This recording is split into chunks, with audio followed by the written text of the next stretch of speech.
Brought to you by V-Guard, co-powered by Sensodyne. नाही, पण मी भारतीय जनता पक्षाबरोबर गेलो नाही किंवा मी पक्षांतर केलं नाही. त्याच्यामुळे आमची प्रॉपर्टी जप्त केली खोट्या प्रकरणात.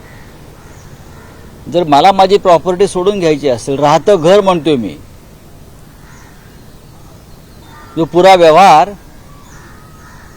लीगल है, तो मुझे मोदी मोदी करना पड़ेगा, बीजेपी में जाना पड़ेगा, लेकिन मैं नहीं जाऊंगा. इसीलिए तो सभी ने पार्टी छोड़ी ना. अब ईडी की ये प्रतिष्ठा का सवाल है. मैं जो कहता हूं ना, ईडी सीबीआई ये बीजेपी की एक्सटेंडेड ब्रांच है. अब प्रफुल्ल पटेल को मंत्री बनना है, उससे पहले ये नरेंद्र मोदी, अमित शाह जी ने इकबाल मिर्ची की प्रॉपर्टी प्रफुल्ल भाई को वापस दे दी. मुझे आनंद है.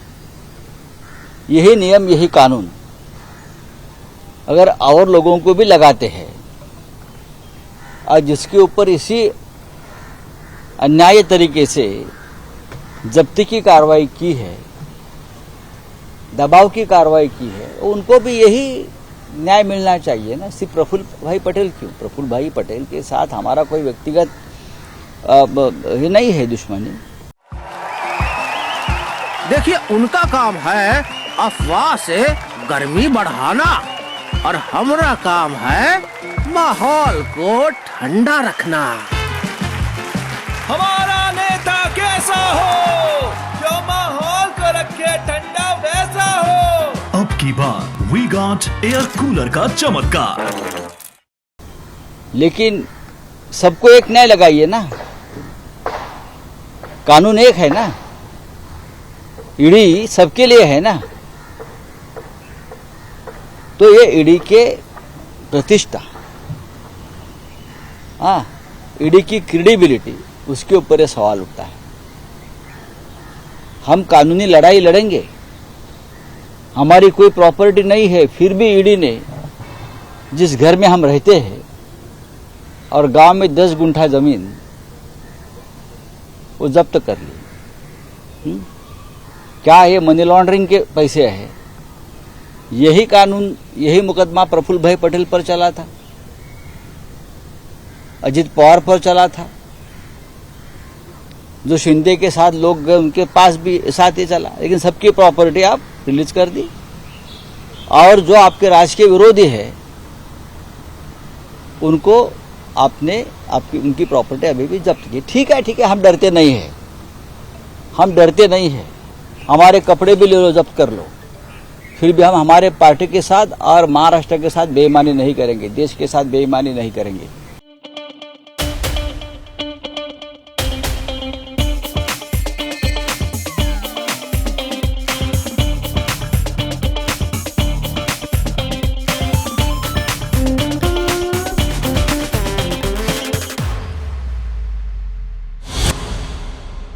चंडीगढ़ में जिस तरह से कंगना रनावत के साथ हुआ, एक कांस्टेबल ने थप्पड़ मारा उनको, सीएसआई. कुछ लोग होठ देते हैं, कुछ लोग थप्पड़ देते हैं. मुझे मालूम नहीं क्या हुआ है, मुझे मालूम नहीं एक्चुअल क्या हुआ है. मैं देखूंगा और बात करूंगा. किसानों के जो आंदोलन था उसको लेके कहा था कि 100 रुपए में किसान वहाँ बैठे हैं, तो कांस्टेबल ने कहा वहाँ मेरी माँ भी गई थी, जाके बैठी थी, और आपने इस तरह से स्टेट ली. अगर वो कांस्टेबल ने कहा है कि उनकी माँ बैठी थी तो ये सच है, और माँ किसान आंदोलन में अगर उसमें शामिल थी और उस माँ के बारे में कोई गलत कहता है तो डेफिनेटली लोगों को एक मन में चिढ़ आती है, संताप आता है, क्रोध आता है. लेकिन अगर मोदी जी कहते कानून का राज है तो कानून हाथ में नहीं लेना चाहिए. लेकिन एक कांस्टेबल ने कानून लिया है अपनी माँ के लिए. भारत माता भी माँ है उसकी, और जो किसान आंदोलन पर बैठे थे वो भारत माता के पुत्र थे या कन्याएं थी. तो अगर किसी ने भारत माता का अपमान किया है और किसी को गुस्सा आया भारत माता का अपमान किया, तो मुझे लगता है उस बारे में सोचना चाहिए। मुझे कंगना के बारे में हमदर्दी है, वो अभी सांसद है, सांसद के ऊपर इस प्रकार से हाथ नहीं उठाना चाहिए। लेकिन किसानों का सम्मान इस देश में होना चाहिए। किसान की कन्या हो, किसान के पुत्र हो, चाहे कोई भी हो, लेकिन लोगों के मन में कितना गुस्सा अभी भी है ये समझ लेना चाहिए। जैसे कि मुंबई में कंगना ने मुंबई को पाकिस्तान कहा तो लोगों का गुस्सा था। कि गुस्सा आने का अधिकार सिर्फ आपको नहीं है, हमको भी है ना। लेकिन एक सांसद पर हाथ उठाना इस प्रकार से ये ठीक नहीं है। वो सांसद झिंझिण्यांपासून त्वरित आराम मिळवा. सेन्सोडाईन रॅपिड रिलीफ बरोबर. एनडीएच्या बैठकीला महाराष्ट्रातले महायुतीचे नवनिर्वाचित खासदार दिल्लीत पोहोचले आहेत. भाजपचे नेते सुद्धा पोहोचत आहेत आणि 9 तारखेची तयारी आता सुरू झाली. करू द्या ना. नाकी 9 येतील सरकार चालवताना. ते 9 तारखेला शपथ घेतात का 8 तारखेला घेतात? हा, नाकी 9 येईल सरकार चालवताना. मुळात एनडीए आहे कुठे? चंद्राबाबू आणि नितीश कुमार. नीतीश बाबू तो सबके हैं और चंद्राबाबू भी सबके हैं ना। आज आपके हैं, कल हमारे होंगे। अब देखो, आज ही अग्निवीर को विरोध किया है केसी त्यागी जी ने, जेडीयू ने। मोदी जो जो बातें लाना चाहते थे चुनाव प्रचार में, सभी, चाहे समान नागरिक कानून हो या सबको विरोध किया है। कल ये लोग राम मंदिर को भी विरोध करेंगे। चंद्रा बाबू तो मोदी जी कह रहे थे ना प्रचार में, अगर कांग्रेस और हम लोग सत्ता में आए तो मुसलमानों को रिजर्वेशन देंगे। चंद्रा बाबू तो मुसलमानों के रिजर्वेशन के हक में है, तो आप क्या करो? ऐसे बहुत से मुद्दे हैं जिस पर अभी चर्चा होने बाकी है। मैं बार बार कहता हूं, सरकार बनाने का पहला अधिकार ये लोगों का है। मोदी जी के पास बहुमत नहीं है, भारतीय जनता पार्टी के पास बहुमत नहीं है। भारतीय जनता मोदी जी कहते थे मैं कांग्रेस मुक्त भारत करूंगा, लेकिन हम सभी ने मिलकर बहुमत मुक्त बीजेपी को बनाया है, बहुमत मुक्त भाजपा। कांग्रेस मुक्त भारत नहीं, बहुमत मुक्त बीजेपी ये हो गया है, करके दिखाया है। फिर भी आप सरकार बनाने जा रहे हो, ये एक लोकतंत्र की विडंबना है। म्हणतात जातं की शिंदे गटाला एक मंत्रीपद, एक राज्यमंत्रीपद यापेक्षा सन्मान होईल. बघा, शिंदे माझ्या माहितीप्रमाणे शिंदे गटाला परदेशात 4 हाय कमिशनर पण देणार आहेत. स्वित्झर्लंड, इंग्लंड, अमेरिका, इकडे जे हाय कमिशनर नेमणार आहेत ते शिंदे गटाचेच नेमणार आहेत. बरं, लक्झमबर्ग त्यांनी मागितलेत आम्हाला 4 हाय कमिशनर द्या म्हणून. अजून काय काय मागणार आहेत मला माहित नाही. युनोमध्ये मेंबरशिप पण मागतील ते. चोऱ्या माऱ्या करून निवडून आलेले लोक आहेत. चोरलेला पक्ष, चोरलेलं चिन्ह, चोरलेले विजय अमोल कीर्तिकरांसारखे. हा, आता उरलेले 4-5 खासदार आहेत, त्यांना कुठेतरी हाय कमिशनर वगैरे असे पाठवतील. कॅनडा, फार हुशार लोक आहेत ना हे, फार हुशार लोक आहेत, उच्च शिक्षित लोक आहेत. हा, त्याच्यामुळे काही दिवसांनी येईल शिंदे गटाचे 2-3 लोक हे हाय कमिशनर म्हणून त्यांची नेमणूक झाली. हा, नाही, दिल्लीत गेले आहेत. अमित शहाची ते भेट घेत आहेत. असं आहे की हा त्यांच्या पक्षांचा अंतर्गत विषय आहे. महाराष्ट्रातून कोणी जाऊन त्यांच्या पक्षाच्या नेत्यांना भेटावं, त्याच्यावरती आम्ही कसं काय बोलणार ना. त्यांच्या पक्षाच्या घडामोडी दिल्लीत सुरू आहेत, महाराष्ट्रात घडामोडी सुरू आहेत. महाराष्ट्रात भारतीय जनता पक्षाचा दारुण पराभव झालेला आहे. आता जिथे पराभव झाला आहे त्या पक्षाच्या नेतृत्वाला दिल्लीत बोलवलं जातं, त्यांचा हायकमांड दिल्लीत आहे. आता आमच्याकडे सुद्धा महाराष्ट्रात जिथे जिथे पराभव झाला त्याची आम्ही मीमांसा करणारच.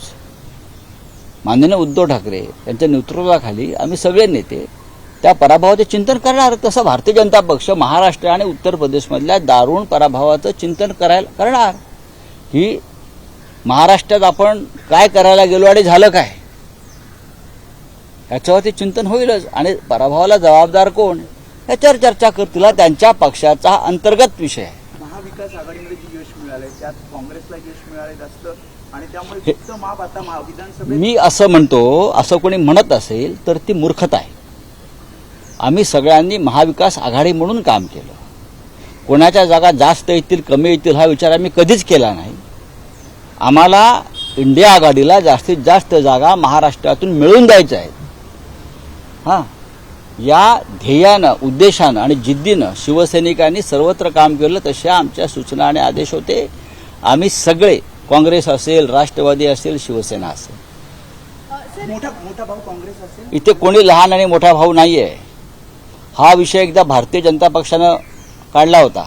नाना पटोले हा विषय एकदा बीजेपीने आमच्या बाबतीत काढला होता, बरं का. तेव्हा त्याला आम्ही जे उत्तर दिलं आहे, प्रत्येकाचं DNA चेक करावं लागेल बायोलॉजिकली, कोण आधी जन्माला आलं ते. वारंवार तुम्ही म्हणत होतात लोकसभेच्या वेळेस की मोठा भाऊ प्रश्न तो नाही. महाराष्ट्रामध्ये शिवसेनाच राहील. महाराष्ट्रात शिवसेना एक महत्वाचा पक्ष आहे, तो राहील. आम्ही अत्यंत संघर्ष आणि संकटातून हा पक्ष परत निर्माण केला, उभा केला आणि जागा लढवल्या. काँग्रेससमोर तसं संकट नव्हतं. त्यांचं चिन्ह, त्यांचा पक्ष हा तेथेच होता. आम्ही सगळ्यांनी महाराष्ट्रामध्ये प्रत्येकाला एकमेकांना मदत केलेली आहे. नाना पटोलेंनी आणि काँग्रेसनी शिवसेनेच्या प्रचारासाठी रान उठवलं. शरद पवार साहेबांनी शिवसेना आणि काँग्रेससाठी प्रचार केला. उद्धव ठाकरे आम्ही सगळ्यांनी काँग्रेस राष्ट्रवादीसाठी प्रचार केला. म्हणून हे एकत्रित सामुदायिक यश मिळू शकलं आणि विधानसभेला सुद्धा याच पद्धतीनं आम्ही 180 ते 185 जागा जिंकू. जागा कोणाला अधिक आहे? सेनेला? बसू द्या ना आम्हाला. अजून त्यांचं सरकार बनायचं आहे, आम्हाला बसू द्या ना. महाराष्ट्रामध्ये जेवढ्या जागा आहेत, जो जिंकेल त्याची जागा आहे, आमचं धोरण आहे. सर, भाजपा की तरफ से लगातार आप देखिए ट्वीट, इनफैक्ट आज देवेंद्र फडणवीस का भी ट्वीट आया है. ये बोला जा रहा है कि कांग्रेस ने झूठे प्रॉमिसेस देकर महाराष्ट्र को जीता है. तो मोदी जी ने क्या किया? मोदी जी तो झूठों के सरदार है ना, और आप उनके छोटे सरदार हो भाई. एक बड़ा राजन, एक छोटा राजन. तो इस देश में झूठ की राजनीति करने की नींव किसने रखी? नरेंद्र मोदी और अमित शाह ने रखी है. तो आप हमको क्या सच झूठ की बात बताते हो? आप बताइए क्या है? सर, जेबीसी की मांग कर रहे हैं राहुल गांधी. शेयर मार्केट जिस तरीके से देखिए, अमित शाह जी का असली जो काम है, व्यवहार और व्यापार धंधा बिजनेस जो होता है ना, ऐसा हम पत्रकार है. कोई डॉक्टर होता है, कोई इंजीनियर होता है राजनीति में. मोदी जी चाय बेचते थे, चाय वाला है. बाला साहेब ठाकरे कार्टूनिस्ट थे. तो अगर किसी ने बहुत बार पूछा है अमित शाह जी को कि आपका व्यवसाय क्या था, तो बोला मैं शेयर मार्केट में काम करता था और मुझे स्टॉक मार्केट की अच्छी जानकारी थी और मैं अच्छा पैसे भी कमाता था. ये अमित शाह ने बार बार कहा है. तो गृह मंत्री होने के बाद भी अमित शाह जी शेयर मार्केट ही चलाते रहे हैं और हमेशा पैसे बनाते रहे हैं उनके दोस्तों के लिए. और कल भी जो हुआ है 30 लाख करोड़ का, जो राहुल गांधी जी ने कहा है 30 लाख करोड़ का कल घोटाला हुआ है शेयर मार्केट में. पैसा किसके लिए था, कौन कंट्रोल कर रहा था, उसका जवाब अमित शाह साहब ने देना चाहिए. वो गृह मंत्री है और वो खुद शेयर बाजार का उनका पुराना नाता है. तो ये उनकी जिम्मेदारी. चलिए, thank you very much. Patil से पूछा गया कि अजीत पवार गुट के एमएलए उनके टच में हैं, तो उन्होंने कहा कि मेरा फोन का इस्तेमाल ज्यादा हो गया है, फोन आ रहे हैं लेकिन सही टाइम पे बताया जाएगा. शिवसेना आपके से भी कुछ टच में है वहाँ? आपको सब पता चलेगा, धीरे धीरे सब कुछ सामने आ जाएगा, कौन किसके टच में है और कौन अनटचेबल है. कल आप भी वहाँ मौजूद थे सर, किस प्रकार की चर्चा? देखिए, अभिषेक बैनर्जी और डेरेक ओब्रायन जी तृणमूल कांग्रेस के वरिष्ठ नेता है, वो आए थे. ममता जी ने उन्हें खास भेजा था उद्धव जी से मिलने के लिए. जरूर बातचीत हुई है, आपके नेताओं से भी बातचीत कल हुई है और भी इंडिया ग्रुप के जो हमारे सदस्य हैं उनसे बातचीत हुई है. अब ये बातचीत चलती रहेगी और जरूर उसमें आपको कुछ ना कुछ फल दिखाएगा. Brought to you by Vguard, co powered bye Sensodyne.